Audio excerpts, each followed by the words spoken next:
যেভাবে ট্রাম্প কার্যত প্রায় ঘোষণা করে দিলেন টুইটের মধ্য দিয়ে, এবং তাকে ফলো করে 3:30টার সময় ট্রাম্প জানালেন, 5টার সময় আমাদের দেশ সরকার তারা জানালো সংঘর্ষ বিরতি।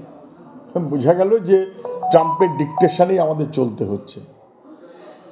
প্রধানমন্ত্রী বিশ্বগুরু বিশ্বগুরু ভাব করছেন, কিন্তু বিশ্বগুরু আসলে ট্রাম্পের কথায় চলছেন, এই ধারণা যদি মানুষের মধ্যে হয় তাতে আপনি আপত্তি করবেন কি করে? কোনোদিন কখনো এই সুযোগ কিন্তু পাইনি। 71-এর যখন পাকিস্তানের সঙ্গে আমাদের বিবাদ, সেটা তো যুদ্ধ,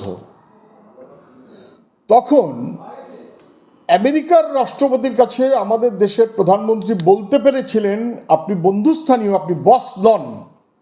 আর এখন আমরা পারলে বুঝিয়ে দিলাম যে ট্রাম্পকে বস মেনে চলাটা বোধহয় আমাদের কাজ।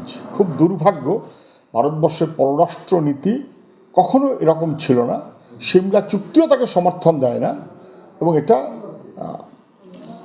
ট্রাম্পের কথায় ভারতকে চলতে হচ্ছে। এই দুর্ভাগ্য আমাদের বয়ে বেড়াতে হবে, এই দুর্ভাগ্য আমাদের।